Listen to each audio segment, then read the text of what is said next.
Surabaya Mengaji. Yuk, dukung dakwah Surabaya Mengaji. Salurkan harta terbaik Anda untuk operasional dakwah.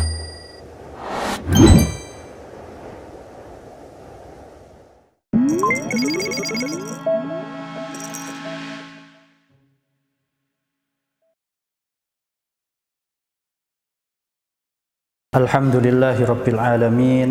Wabihi nasta'inu ala umurid dunya wad din.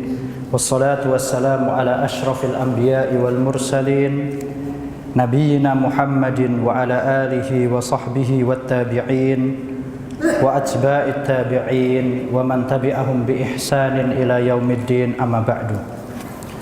Kaum muslimin yang dirahmati Allah Azza wa Jalla, insyaallah pada sore hari ini kita akan bersama-sama mempelajari beberapa hal atau beberapa kesalahan yang biasa terjadi di seputaran bulan Ramadan. Dan berkaitan dengan mempelajari tentang kesalahan, ada sebuah hadis dari Hudzaifah bin Al-Yaman radhiyallahu anhuma yang diriwayatkan oleh Imam Bukhari dan Muslim, bahwasanya beliau berkata, Kana nasu yas'aluna Rasulullah sallallahu alaihi wasallam anil khair. Dahulu para sahabat itu banyak yang bertanya kepada Nabi sallallahu alaihi wasallam tentang kebaikan. Ya Rasulullah, apa ibadah yang paling utama? Ya Rasulullah, apa pahalanya ini dan itu? Hal-hal yang positif, hal-hal yang baik. Wa ana as'aluhu anis syarr. Tapi berbeda denganku, kata Hudzaifah, aku bertanya kepada Rasulullah SAW tentang sesuatu hal yang buruk. Tapi tujuannya adalah makhafata an yudrikani, karena aku khawatir kalau aku terjatuh ke dalam hal yang buruk tersebut. Dan juga sebagaimana salah seorang penyair pernah mengatakan, araftu syarra la lisyarri.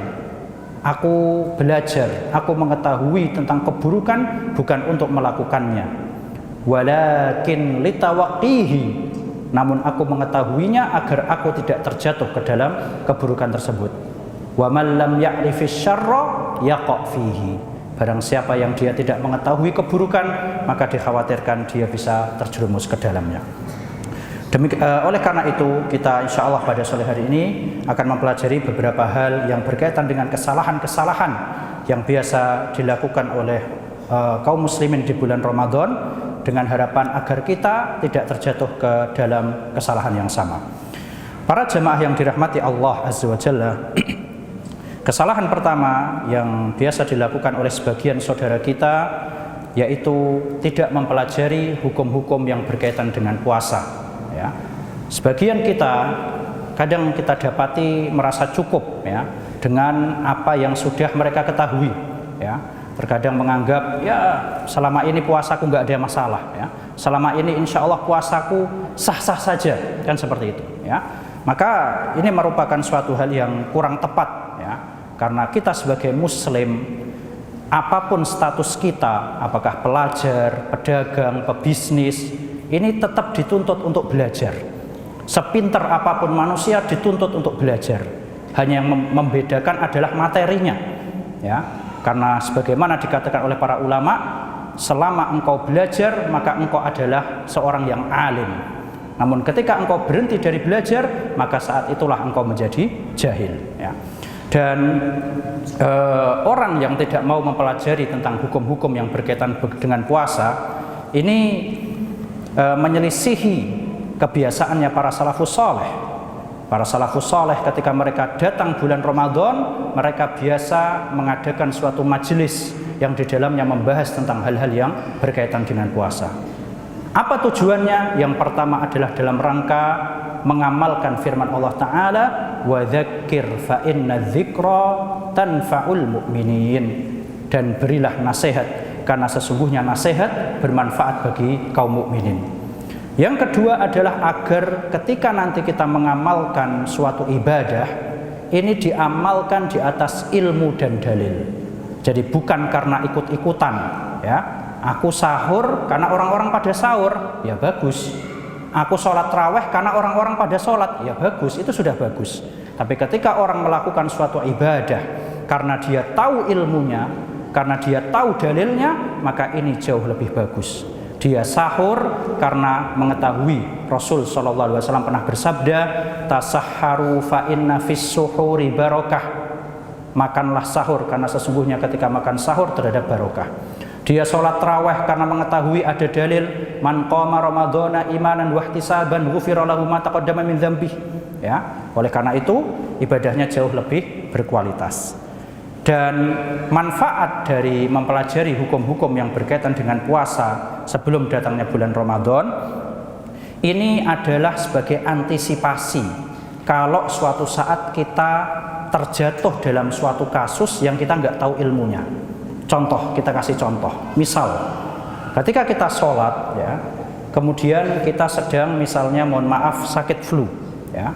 Kemudian terkadang apa? Mohon maaf, ingusnya itu ke mulut, ya Pak ya.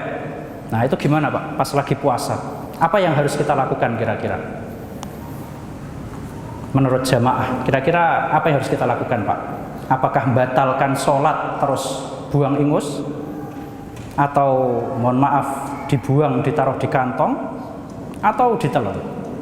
Nah ini kan menunjukkan betapa pentingnya kita terhadap ilmu. Terkadang ada suatu masalah yang kayaknya remeh, tapi kita nggak tahu hukumnya apa dan solusinya apa.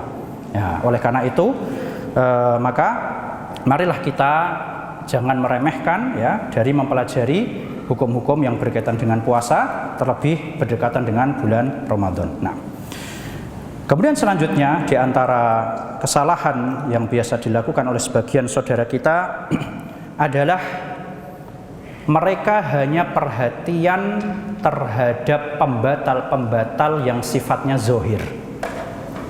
Ya, mereka hanya perhatian terhadap pembatal-pembatal yang sifatnya hissi, nyata, zohir. Ya. Dan mereka lalai dari pembatal-pembatal yang sifatnya batin atau maknawi. Ya, pembatal-pembatal yang zohir itu seperti makan, minum, berhubungan suami istri, ya, bekam dan yang lain sebagainya. Nah, kebanyakan kita ini hanya fokus di pembatal-pembatal ini. Ya, yang penting aku puasa dari pagi sampai sore, nggak makan, nggak minum. Ya, nah, yang penting seperti itu. Namun dia lalai dengan yang namanya pembatal-pembatal maknawi tadi. Ya, pembatal-pembatal maknawi di sini maksudnya apa, para jemaah? Maksiat, ya, ghibah, melihat hal-hal yang diharamkan, mendengarkan hal-hal yang diharamkan. Ya, ini adalah pembatal-pembatal yang sifatnya maknawi atau batin. Meskipun para ulama atau jumhur ulama, kebanyakan ulama mengatakan bahwasanya pembatal-pembatal yang sifatnya maknawi tadi, yang sifatnya batin tadi, ini memang tidak membatalkan puasa. Ya, pendapat yang sahih, pendapat jumhur ulama, ghibah, maksiat nggak batalkan puasa. Namun dia bisa mengurangi pahala puasa, bahkan menghilangkannya. Ya, jadi ada orang puasa, puasanya sah, tapi dapat pahala atau tidak? Nah ini perlu dipertanyakan.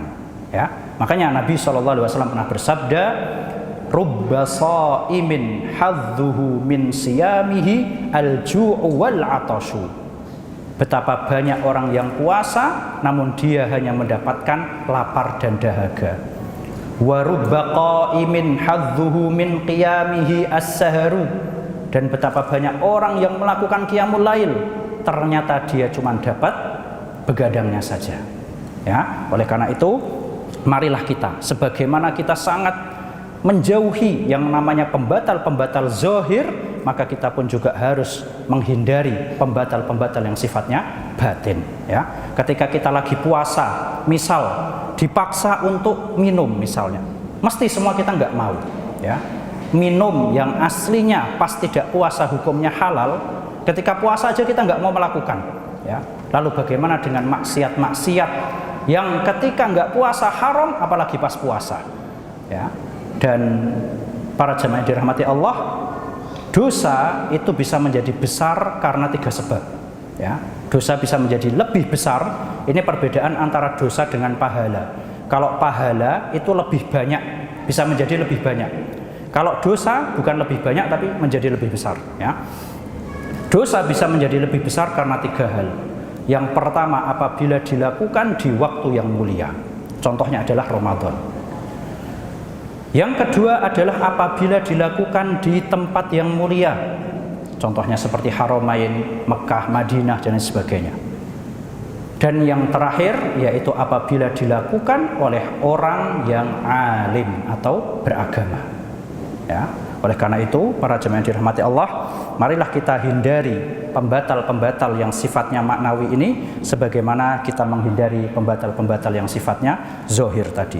Rasulullah SAW bersabda, "Man lam yada' qaulaz zuri," barang siapa yang tidak meninggalkan perkataan yang buruk, ya, dusta, ghibah, adu domba, ya, menyebar berita hoax, ya, wal amala bihi, dan dia juga enggak bisa meninggalkan perbuatan yang buruk, falaisa lillahi hajatun fi an yada'a ta'amahu wa syarabahu, maka Allah tidak membutuhkan puasa dia ketika dia meninggalkan makan maupun minumnya.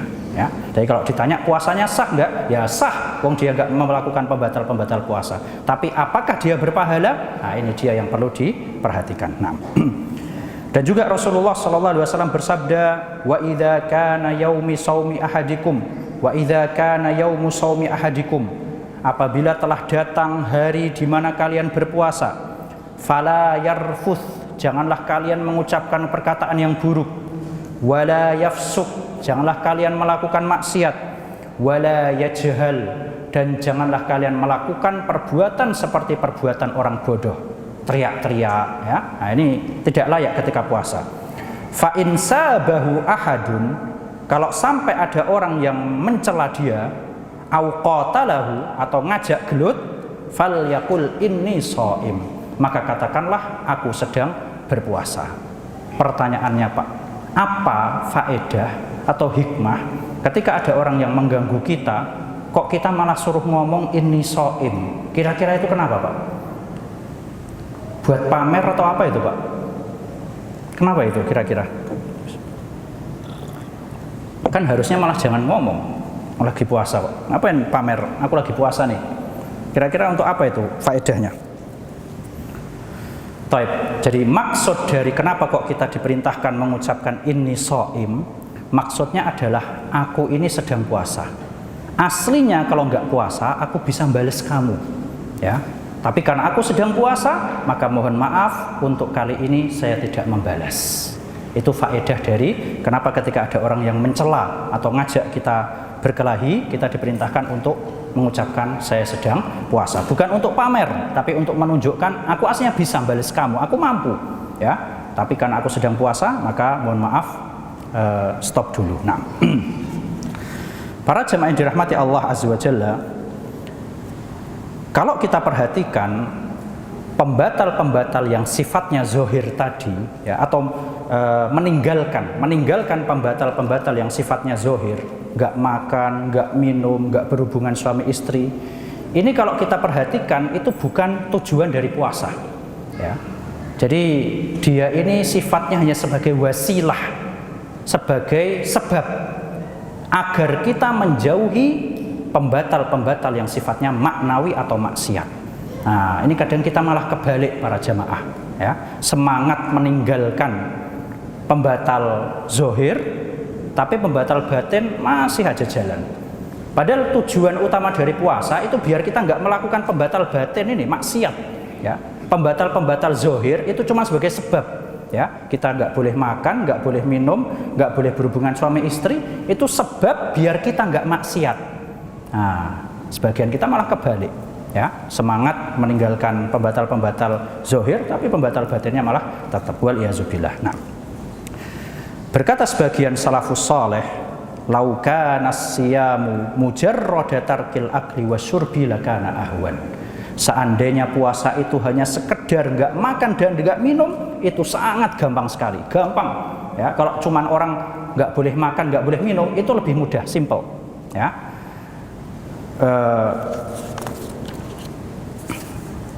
Berkata Imam Umar bin Khattab radhiyallahu anhu, laisa siyamu minasyarabi wat ta'ami wahdahu. Yang namanya puasa itu bukan hanya sekedar meninggalkan makan dan minum saja, walakinnahu minal kadhibi wal batili wal laghwi. Tapi yang namanya puasa itu adalah orang yang menahan diri dari kadzib, berdusta, wal batil, melakukan hal yang buruk, wal lagwi, dan melakukan hal yang sia-sia. Nah, kemudian selanjutnya yang ketiga di antara kesalahan yang dilakukan oleh sebagian kita adalah tidak mengajarkan anak-anak kita untuk berpuasa dengan alasan puasa menyebabkan menaikkan emosi. Nah, jadi jangan masih kecil kan gitu ya. Udah nanti puasanya pas sudah balik saja ya. Dengan alasan dia nanti kalau puasa sekolahnya nggak lancar misalnya, atau nanti emosinya bisa mudah naik misalnya ya. Dan ini para jamaah yang dirahmati Allah, ini menyelisihi kebiasaan para salafus soleh ya. Kalau kita perhatikan para salafus soleh, mereka biasa membiasakan anak-anak mereka sejak kecil ini berpuasa ya.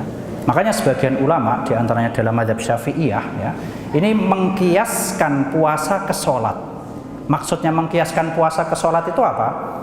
Kalau dalam sholat kita ketahui ada hadis bunyinya apa? Muru abna'akum bis sholati wahum sab'u sinin. Perintahkanlah anakmu untuk sholat ketika mereka berumur berapa? 7 tahun. Disuruh memerintahkan saja. Kalau nggak sholat udah biarin. Kita wajibnya hanya memerintahkan. Wadribuhum 'alaiha li asrin, dan pukullah mereka ketika sudah berumur 10 tahun kemudian mereka tidak sholat.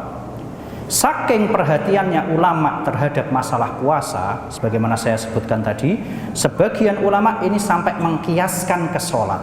Maksudnya apa? Maksudnya ketika anak umur 7 tahun ini mereka disuruh puasa ya. Ketika nanti umur 10 tahun yang aslinya mereka mampu puasa tapi nggak mau puasa meskipun belum balik, maka boleh dipukul. Jadi dikiaskan ke perintah untuk sholat ya. Ini menunjukkan betapa perhatiannya para ulama terhadap masalah puasa. Dan faedah kenapa kok kita perlu membiasakan anak-anak kita puasa, dan tentu ya yang namanya anak-anak ini harus disesuaikan sesuai kemampuan mereka ya. Misal contohnya anak kita masih TK, ya minimal ikut sahur lah ya, ikut sahur nanti sarapan nggak apa-apa, minimal bangun pas sahur ya. Kemudian nanti mungkin masuk SD ya puasa sampai siang ya, puasa beduk istilahnya kan gitu ya. Nanti naik kelas berikutnya kita latih terus ya, kita kasih hadiah misalnya. Nah ini yang namanya apa? Melatih anak sejak dini. Dan faedah dari melatih anak sejak dini ini biar nggak kaget nanti pas mereka apa? Balik ya. Ini dan juga mencakup apa? Melatih anak perempuan untuk berhijab ya, biar nanti pas balik nggak kaget ya, nggak pernah berhijab begitu balik disuruh pakai, kaget dia ya. Nggak pernah puasa pas balik langsung suruh puasa, kaget ya. Maka di antara ajaran yang diajarkan oleh para salafus soleh, hendaknya kita membiasakan anak kita untuk berpuasa. Dalam sebuah hadis yang diriwayatkan oleh sahabiat yang bernama Ar-Rubayyi binti Muawwidh bin Afra radhiyallahu anha, beliau pernah berkata, kunna nusawwimu sibyanana, kami dahulu para sahabat ini memerintahkan anak-anak kami untuk puasa, wa naj'alu lahumul lu'bata minal ihn, dan kami membuatkan untuk mereka suatu mainan yang terbuat dari ihnun. Ihnun ini adalah suf, kain ya, mungkin apalah dibentuk boneka gitulah ya, atau kalau laki-laki mungkin dibentuk bola gitu ya. Nah, jadi intinya si anak ini dikasih mainan sama orang tuanya. Fa'idha baka ahaduhum alat ta'am, ketika salah seorang di antara mereka ini nangis pengen makan, namanya anak-anak pengen makan, lapar, a'toina hudzaka, maka kita kasih mainan tersebut hatta yakuna indal iftar, sampai datang waktu iftar ya. Ini adalah solusi sekaligus tarbiyah dari para sahabat bagaimana mereka mengajak anak mereka untuk puasa. Kasihlah anak-anak kita mainan ya. Mainan apapun mainannya, hukumnya adalah halal ya. Selama kontennya itu tidak mengandung hal-hal yang diharamkan oleh syariat, maka hukum mainan adalah halal. Nah, dan juga dalam sebuah riwayat yang lain bahwasanya Umar bin Khattab ini pada suatu saat pernah dihadapkan kepada seorang yang sudah tua minum khamr di tengah bulan Ramadan. Maka Umar bin Khattab pun mencambuknya sebanyak 80 kali. Dan beliau mengatakan, afi syahri Ramadan wa wildanu nasiyam, wahai bapak, kok kok kamu ini berani-beraninya minum khamr, nggak puasa pas Ramadan, sedangkan anak-anak kecil kami ini puasa. Ya, ini menunjukkan kalau di antara kebiasaan para sahabat itu sudah ngajak anak-anak mereka untuk berpuasa. Nah, dan kalau kita perhatikan, jadi alasan kenapa kok nggak ngajak anak puasa menyebabkan anak muda emosi, ini salah sebenarnya. Ya, jadi bahkan puasa menurut penelitian ya, ini menyebabkan orang itu malah tenang. Ya, jadi tenang, kemudian juga akhlaknya baik. Ya, karena apa? Jiwanya itu bersih. Ya, tidak banyak makan dan yang lain sebagainya. Jadi salah ya anggapan orang yang mengatakan ngajak puasa anak ini malah menyebabkan mereka mudah marah. Nah, para hadirin yang dirahmati Allah Azza wa Jalla, kemudian selanjutnya yang keempat, di antara kesalahan yang biasa terjadi di bulan Ramadan adalah tidak adanya rasa perbedaan antara Ramadan dengan yang lainnya. Jadi tidak adanya perasaan yang berbeda ya untuk membedakan antara Ramadan dengan yang lainnya. Ya, jadi di mata dia itu sama. Ya, mau Ramadan, mau Syawal, mau Sya'ban, nggak ada bedanya.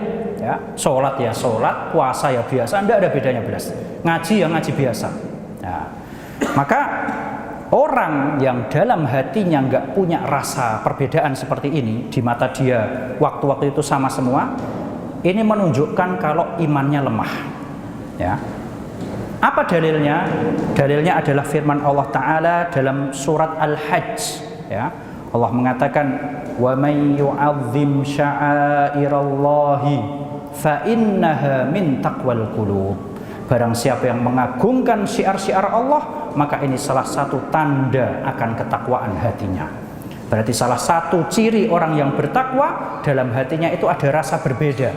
Ketika dia memasuki waktu-waktu yang mulia, ketika dia berada di tempat-tempat yang mulia, ketika dia berhadapan dengan hal-hal yang mulia, ya.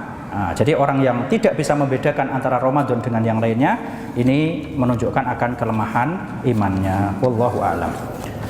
Sahabat yang mulia Jabir bin Abdullah radhiyallahu anhu pernah mengatakan, "Idza sumta falyasum sam'aka wa basaraka wa lisanaka 'anil kadhibi wal ma'athim."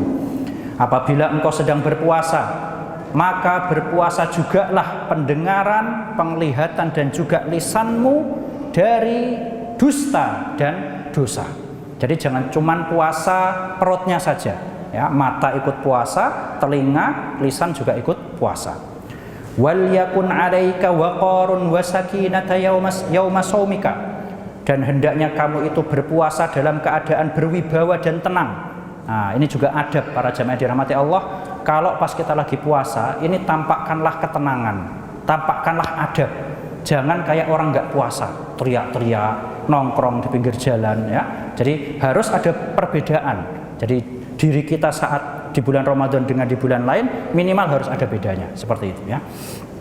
Wala taj'al yauma fitrika wa yauma siyamika sawaun. Dan jangan jadikan hari di mana kamu berpuasa dan hari di mana kamu berbuka ini sama saja, ya, harus ada perbedaannya. Nah, para hadirin yang dirahmati Allah Azza wa Jalla, kemudian selanjutnya yang kelima di antara kesalahan yang biasa terjadi, yaitu sebagian orang hanya bertakwa ketika bulan Ramadan, ya. Jadi membatasi kalimat takwa itu hanya pas Ramadan, ya. Jadi sebelum Ramadan dia niat, ayo kita stop dulu maksiatnya, ya. Begitu selesai Ramadan, alhamdulillah bisa maksiat lagi. Pakai alhamdulillah lagi, ya. Wal musta'an, ya.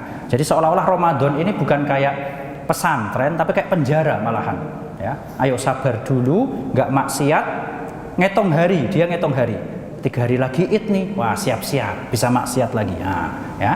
Nah, di saat orang-orang beriman ngitung hari semakin sedih karena Ramadan akan meninggalkan dia, orang ini semakin bahagia, ya, karena bisa makan, bisa melakukan maksiat, ya. Nah, ini jadi membatasi ketakwaan hanya pada bulan Ramadan saja. Makanya sebagian ulama mengatakan kun rabbaniyan wala takun ramadhaniyan. kun robbaniyan, jadilah hamba yang selalu beribadah kepada Allah kapanpun dan dimanapun. Wala takun ramadhaniyan, dan janganlah menjadi seorang hamba yang cuman beribadah pas Ramadan saja. Ya. Berkata sebagian salafus saleh, bi'sal qaumu la ya'rifunallaha illa fi Ramadan. Sungguh betapa buruknya suatu kaum yang mana mereka tidak kenal Allah kecuali pas Ramadan saja. Memang para jemaah dirahmati Allah, harus kita akui yang namanya bulan selain Ramadan itu memang biasanya sikap rajin kita itu berbeda dengan Ramadan. Harus kita akui memang ya, kadar baca Qur'annya, kadar sholat malamnya kita akui mungkin di bulan lain itu memang lebih kurang. Itu normal, itu wajar ya. Yang nggak boleh adalah kalau sampai ketika Ramadan nggak maksiat, pas di selain Ramadan malah maksiat. Ini yang nggak boleh ya. Tapi kalau cuman kadar ibadahnya berkurang ya, kemudian mungkin ya di bulan lain masih banyak mainnya, ini masih mending ya, itu masih boleh. Tapi kalau sampai kemudian di bulan lain dia bermaksiat, ini yang tidak boleh. Nah, dalam sebuah hadis lain Rasulullah SAW bersabda, ya Abdullah la takun mithla fulan. Beliau menasehati sahabat yang mulia Abdullah bin Umar, wahai Abdullah, kamu itu jangan sampai seperti fulan ya. Kenapa ya Rasulullah? Kenapa si fulan itu? Kana yaqumul lail fataraka qiyamal lail.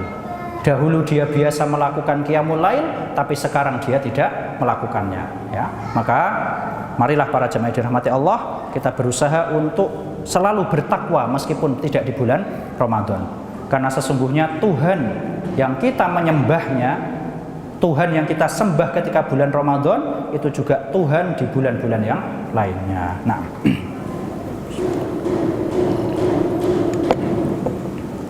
para hadirin yang dirahmati Allah Azza wa Jalla, kemudian selanjutnya di antara kesalahan yang biasa dilakukan oleh sebagian saudara kita, yaitu adalah menunda-nunda untuk menghatamkan Al-Quran ya. Jadi menunda-nunda ya, kayak tadi ya kita ceritakan, nanti ajalah tak khatamin pas 10 hari terakhir misalnya, sekarang aku baca setengah juz dulu, insya Allah besok tak kodok. Nah, di jamak takhir kan seperti itu ya.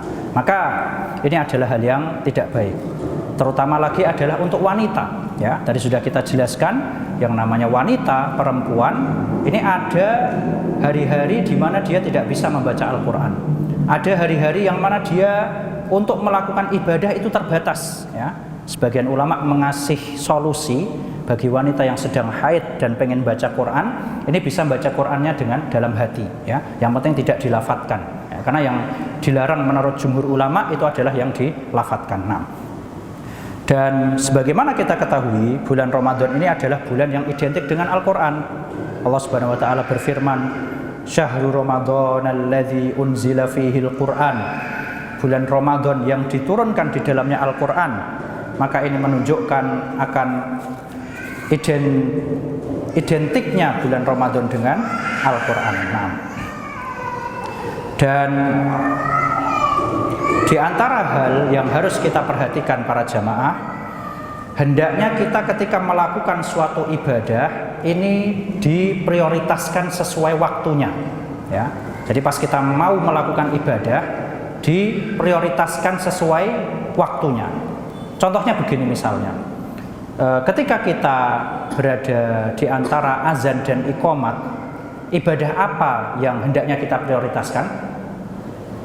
Baca doa. Kemudian juga apa? Sholat rawatib ya. Sekarang misalnya ada yang tanya, gimana Ustadz kalau saya buat untuk baca Quran, boleh atau tidak? Boleh. Tapi alangkah bagusnya ketika kita lakukan ibadah yang prioritas dulu. Misal habis azan ada yang langsung duduk baca Quran, boleh atau tidak? Boleh, silahkan. Tapi alangkah bagusnya kita lakukan ibadah yang prioritas dulu, baru lakukan ibadah yang lain. Begitu pula Ramadan ya. Ramadan di sana adalah bulan yang penuh dengan ibadah yang bermacam-macam. Namun ibadah yang identik dengan bulan Ramadan salah satunya adalah membaca Al-Quran ya. Misal ada yang tanya, Ustadz kalau pas bulan Ramadan boleh nggak saya perbanyak untuk ngapal hadis misalnya? Oh boleh, bagus. Tapi alangkah bagusnya ketika bulan Ramadan kita lakukan ibadah yang prioritas dulu, yaitu membaca Al-Quran, kemudian juga bersedekah, ya. Dua hal ini adalah yang identik dengan Ramadan. Kemudian sholat raweh dan yang lain sebagainya, ya. Begitu pula misalnya ketika perjalanan dari Mikot menuju Masjidil Haram, ibadah apa yang diprioritaskan saat itu? Talbiyah. Misalnya ada yang tanya, Ustadz, kalau tak pakai berdoa boleh enggak? Tak pakai buat baca Quran boleh enggak? Boleh, silahkan. Tapi alangkah bagusnya kita lakukan ibadah yang prioritas terlebih dahulu. Dalam sebuah hadis disebutkan bahwasanya Jibril alaihissalam selalu menemui Rasulullah SAW ketika malam bulan Ramadan sampai Ramadan itu selesai. Dan Rasul SAW ini semak-semakan Al-Quran dengan Jibril, ya. Jadi setiap malam setoran beliau kepada Jibril. Dan apabila beliau bertemu dengan Jibril, maka beliau menjadi orang yang paling dermawan, bahkan lebih dermawan dari angin yang berhembus. Dan sebagian ulama berdasarkan hadis yang tadi kita baca ini mengambil faedah bahwasanya yang afdol membaca Al-Quran itu adalah ketika malam hari, ya. Jadi berdasarkan hadis yang tadi kita baca itu, ya, Nabi ketemu Jibril terus simak-simakan Al-Quran. Sebagian ulama diantaranya Ibnu Rajab Al-Hambali, beliau mengatakan bahwasanya yang afdol ketika Ramadan ini membaca Qurannya adalah malam hari.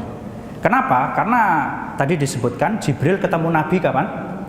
Malam, kan seperti itu, ya. Maka sebagian ulama berpendapat kalau afdolnya ini bacanya adalah malam hari, dan juga malam hari ini biasanya lebih tenang, pikiran lebih tenang. Sebagaimana disebutkan dalam surat Al-Muzammil, Allah berfirman, "Inna nasyi'atal laili hiya asyaddu wata'an wa aqwamu qila." Sesungguhnya malam hari ini adalah waktu yang paling lebih hati itu lebih tetap. Jadi ketika membaca itu lebih mantap dan juga lebih semangat untuk melakukan qiyamul lail. Nah, dan kalau ada yang bertanya, sebagian kadang bertanya, ya, manakah yang lebih afdol? Apakah membaca Al-Quran dengan tadabbur atau memperbanyak khatam? Nah, ini kadang ditanyakan. Atau mungkin pertanyaannya, manakah yang lebih afdol? Ngapal Quran atau khataman? Ya, maka jawabannya adalah para salafus saleh di bulan Ramadan mereka lebih semangat untuk memperbanyak khataman, ya. Jadi membaca Al-Quran, memperbanyak khatam di bulan Ramadan ini lebih utama dari menghafal atau mengulang-ulang murojaah atau bahkan tadabbur sekalipun. Lalu bagaimana kalau ada yang ingin tadabbur? Tadabburnya entah bisa pakai terjemahan, ya, jadi baca Quran sekaligus baca terjemahannya, atau kalau dia pengen baca tafsir bisa di ayat-ayat tertentu, ya. Jadi tidak di seluruhnya dibaca tafsirnya. Kalau seperti itu khawatirnya malah nggak khatam, ya. Jadi tetap fokus khataman Quran. Ketika dia ketemu ayat-ayat yang memang mau diperdalami, maka dia bisa baca tafsirnya. Wallahu a'lam.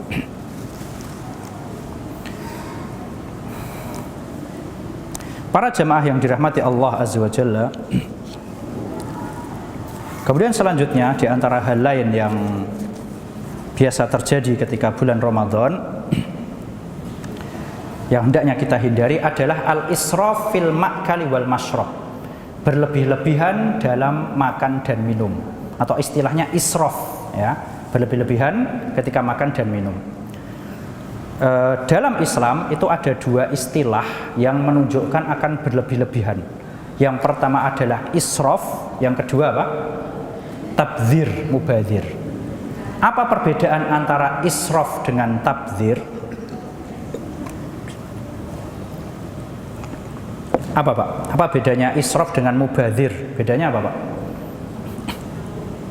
Kalau mubadzir ini mengeluarkan harta di sesuatu yang haram, itu namanya mubadzir.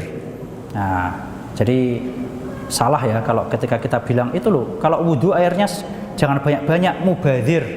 Salah, karena wudhu hukumnya halal atau haram? Halal. Mubadzir itu untuk sesuatu yang haram.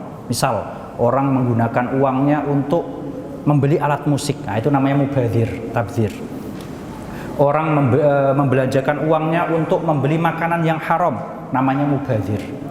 Adapun kalau digunakan untuk sesuatu yang hukum asalnya halal, ini namanya adalah israf. Ya. Israf itu namanya adalah apa? Berlebih-lebihan dalam melakukan suatu hal yang halal. Salah satunya ini. Ya. Jadi ketika kita iftar maupun ketika kita sahur, maka janganlah berlebih-lebihan. Allah Subhanahu wa taala berfirman, tadi ayatnya sudah kita baca, wa kulu washrabu wa la tusrifu. Makanlah dan minumlah dan janganlah kalian berlebih-lebihan. Dan kalau kita perhatikan para jamaah yang dirahmati Allah, ketika kita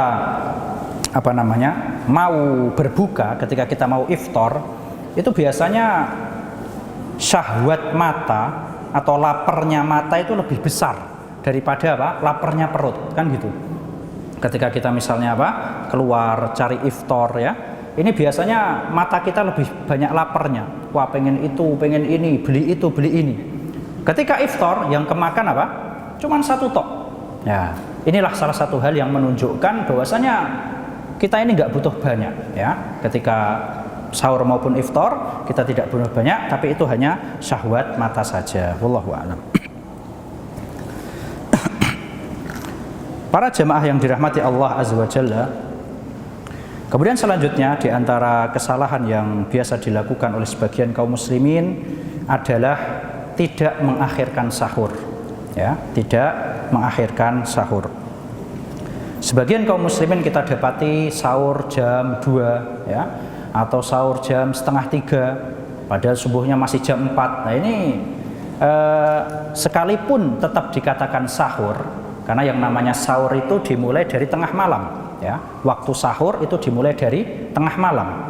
Namun orang yang melakukan sahur jauh dari waktu subuh, ini dia telah menyelisihi sunnah ya. Jadi sunnahnya itu sahur diakhirkan, bukan kemudian awal, masih jam 2, masih jam 1 sahur ya. Yang demikian sebagaimana sabda Nabi SAW ketika beliau ditanya ya, jadi ada salah seorang sahabat ikut sahur bersama Rasulullah SAW. Maka sahabat ini pun ditanya, kam kana bainal adzani was suhur ya, berapa jarak antara sahurnya Nabi SAW dengan adzan subuh ya, biar bisa dikira-kira. Maka sahabat ini mengatakan qadra khamsina ayatan, yaitu kurang lebih sekitar 50 ayat. Yang dimaksud 50 ayat di sini itu adalah 50 ayat yang sedang. Jadi bukan seperti ayat yang pendek-pendek ya, qul huwallah, bukan, dan juga bukan seperti ayat yang panjang banget seperti ayat tentang hutang ya, tapi ayat yang sedang. Dan sebagian ulama itu memperkirakan kurang lebih sekitar 20 menit ya, 20 menit atau 15 menit sebelum azan.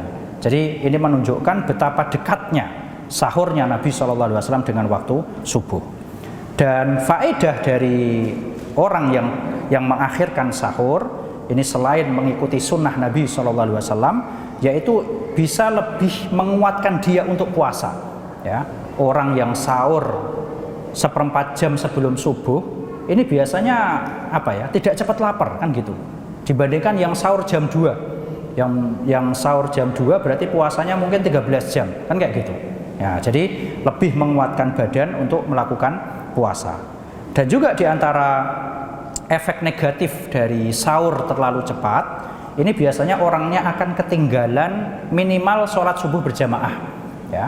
Bangun-bangun sholat subuhnya sudah selesai, atau yang paling parah sampai dia bisa ketinggalan sholat subuh ya. Jadi marilah kita rubah kebiasaan seperti ini dengan mengakhirkan sahur kita ya, kurang lebih ya sekitar 1 jam atau setengah jam sebelum subuh, agar kita bisa mengikuti sunnah Nabi SAW, kemudian juga tidak cepat lapar, dan juga kita bisa mengikuti sholat subuh berjamaah. Nah,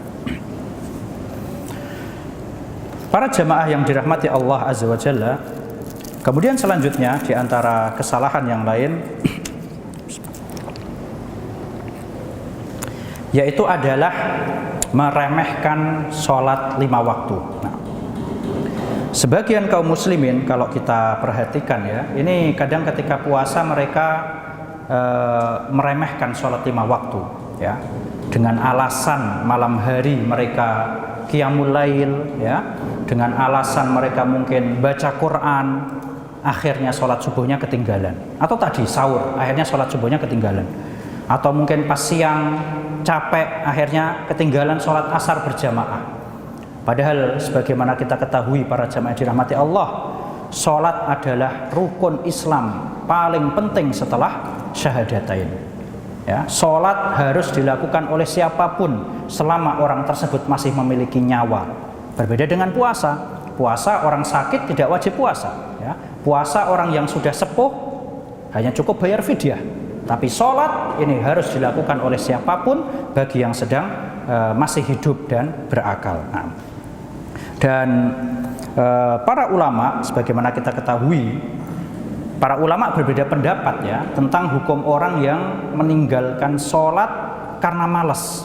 Jumhur ulama mengatakan dosa besar. Sebagian ulama mengatakan apa? Keluar dari Islam.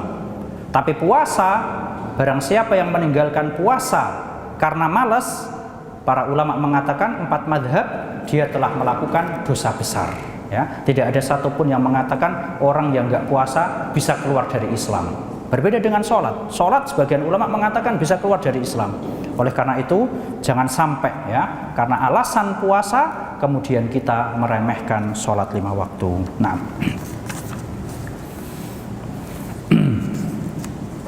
dan selanjutnya di antara kesalahan lain yang biasa dilakukan saat Ramadan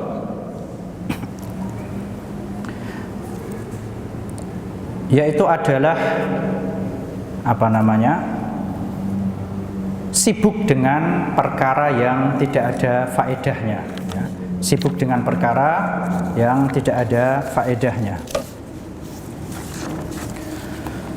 Dalam sebuah hadis Rasulullah SAW bersabda, min husni islamil mar'i tarkuhu ma la ya'nihi.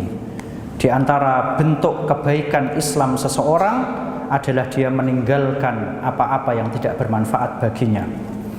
Dan berkata sahabat yang mulia Al-Hasan Al-Basri rahimahullah, min alamati i'radillahi 'anil 'abdi, di antara tanda kalau Allah sudah berpaling dari seorang hamba, an yaj'ala syughlahu fima la ya'nihi, dia akan menjadikan hamba tersebut sibuk untuk urusan-urusan yang tidak bermanfaat ya.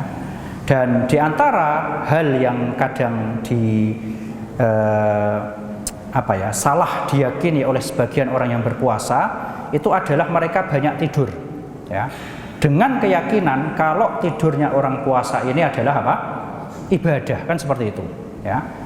Bahkan yang terjadi adalah sebaliknya, tidurnya orang puasa ini ghaflah, lalai ya.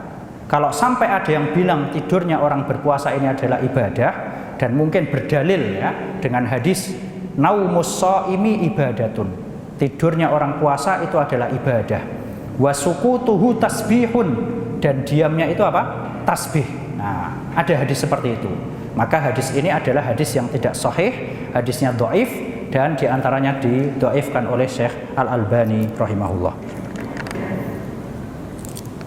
Namun kalau memang tidurnya orang puasa ini diniatkan ya, misalnya tidur pagi biar misalnya tidur sebentar ketika pagi biar sekolahnya kuat, nggak apa-apa.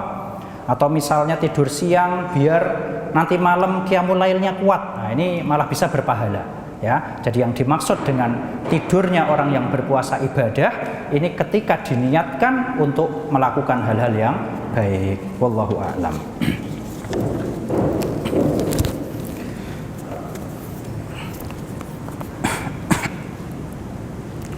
Kemudian selanjutnya para jemaah dirahmati Allah Azza wa Jalla, di antara kesalahan yang biasa dilakukan oleh sebagian kaum muslimin yaitu mereka mengkhususkan ziarah kubur menjelang bulan Ramadan ya. Jadi untuk ziarah kubur ini boleh kapanpun ya, tidak ada keutamaan khusus ketika dikhususkan ketika bulan Ramadan, kecuali kalau memang sebagian orang yang ziarah kubur ketika Ramadan ini bertepatan dengan waktu liburnya ya. Jadi misalnya ada orang yang 1 tahun itu kerja full, kemudian baru sempat pulang ke rumah ya, misalnya mau ziarah ke kuburan orang tuanya gitu ya, baru sempat pulang kampung cuman pas Ramadan, maka karena bertepatan dengan liburnya, bertepatan dengan mudiknya, dia akhirnya ziarah kubur ke orang tuanya bertepatan dengan bulan Ramadan. Ini tidak apa-apa. Jadi yang salah itu adalah ketika adanya keyakinan-keyakinan, adanya keyakinan khusus bahwasanya ziarah kubur ketika bulan Ramadan itu memiliki keutamaan khusus. Ini yang salah. Nah, dan kalau kita perhatikan para jamaah, apa faedah dari ziarah kubur itu? Faedah ziarah kubur ada dua. Yang pertama apa? Mengingat kematian. Yang kedua adalah mendoakan orang yang wafat. Dan kalau kita perhatikan, faedah utamanya itu di nomor 1, ya, yaitu mengingat kematian. Karena tujuan yang kedua, yaitu mendoakan orang yang telah wafat, ini bisa kita lakukan meskipun apa? Dari rumah, kan seperti itu. Ya, jadi memang tujuannya adalah dua hal ini, tapi tujuan utamanya adalah mengingat kematian. Nah, kemudian selanjutnya di antara kesalahan yang lain yang biasa dilakukan, yaitu mewajibkan atau mensyaratkan yang namanya niat untuk berpuasa ini harus dilafadzkan, ya. Ini juga termasuk kesalahan. Padahal yang namanya niat ini letaknya adalah dalam hati, ya. Sebagaimana disebutkan oleh salah seorang ulama yang bernama Al-Imam An-Nawawi rahimahullah.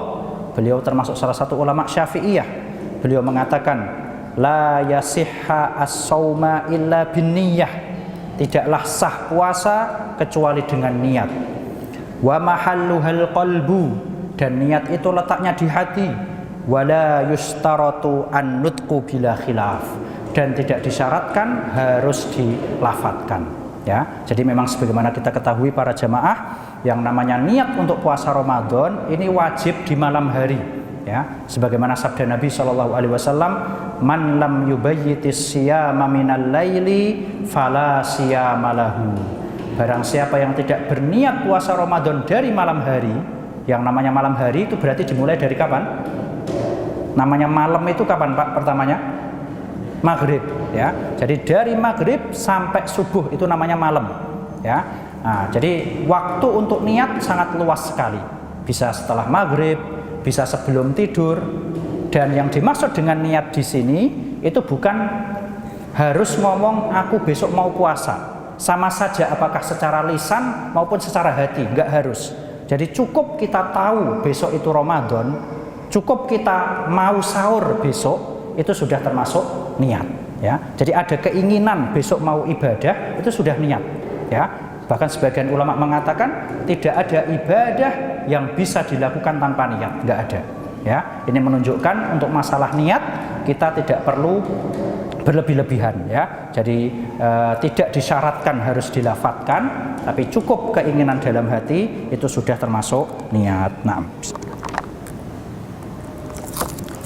para jemaah yang dirahmati Allah Azza wa Jalla, kemudian selanjutnya di antara kesalahan lain yang biasa terjadi di bulan Ramadan, yaitu sebagian kita tetap makan ketika azan sudah berkumandang. Ya, ini kadang masih dilakukan oleh sebagian saudara kita, ya, yang mana biasanya mereka ini berdalil dengan sebuah hadis, idza adzana muadzin, apabila telah azan, wat ta'amu fi yadi ahadikum, dan makanan ada di tangan salah seorang di antara kalian, fala yadhahu hatta yunhihi, maka janganlah dia letakkan sebelum dia habiskan, ya.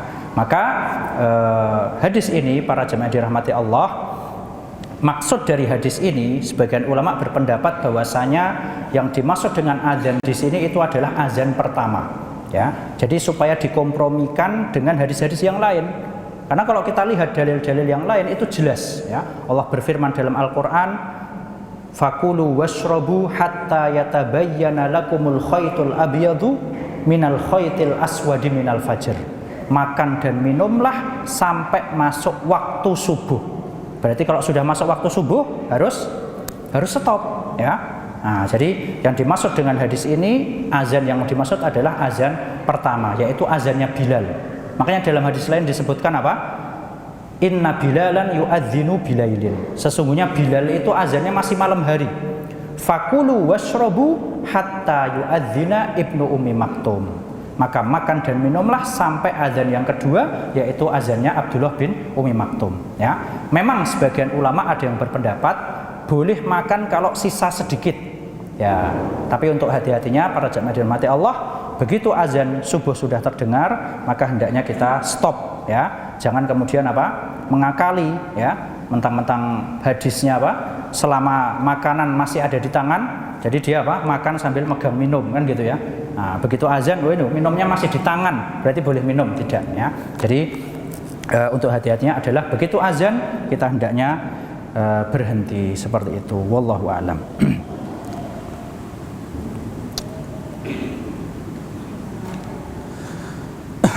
Baik. Kemudian selanjutnya, mungkin ini yang terakhir ya, di antara kesalahan yang biasa dilakukan ketika bulan Ramadan, yaitu adalah sebagian dari kita terlalu bermudah-mudahan untuk membayar zakat fitrah dengan uang, ya. Jadi hal ini sebagaimana dijelaskan oleh jumhur ulama, kebanyakan ulama termasuk dalam mazhab Syafi'iyah, yang namanya zakat fitrah ini harus dengan makanan pokok, ya. Memang sebagian ulama ada yang berpendapat ketika memang di suatu zaman yang di situ uang lebih dibutuhkan, memang boleh kalau maslahatnya lebih besar. Tapi yang lebih afdol, dan ini adalah hukum asal, alangkah baiknya kita membayarkan zakat fitrah kita dengan makanan pokok. Dan kita harus yakini para jemaah dirahmati Allah, seluruh syariat yang ditetapkan oleh agama kita pasti ada hikmahnya, ya. Jadi ketika syariat mengatakan zakat fitrah menggunakan makan pokok, maka lakukanlah, ya. Pasti ada hikmahnya, ya. Sebagian bilang, "Oh, uang lebih bermanfaat." Ternyata apa yang terjadi?